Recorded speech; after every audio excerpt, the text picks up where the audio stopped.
আমার স্ত্রী অসুস্থ, তখন জীবিতে আইনে অ্যাডমিশন করাইছি, হার্টের সমস্যা।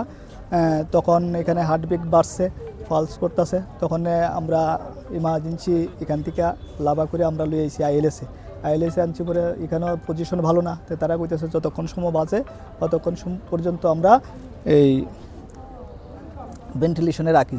তো তারা নিয়ে ভেন্টিলেশনে রাখার পরে আমি গেছি, গিয়া দেখছি, দেখে আমার কাছে সন্দেহ হয়েছে পেশেন্ট নাই কইরা। তখন আমি কইছি যে এটা আমরা জিবি নেবো।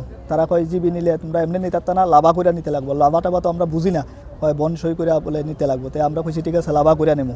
এখন তারা আমরা আইনা দিছে, জিব্বার মধ্যে পেশেন্ট কামড় দিয়ে রাখছে, আর ওই পাম্প একটা দিয়ে দিলে হার্টবিট দেখায়।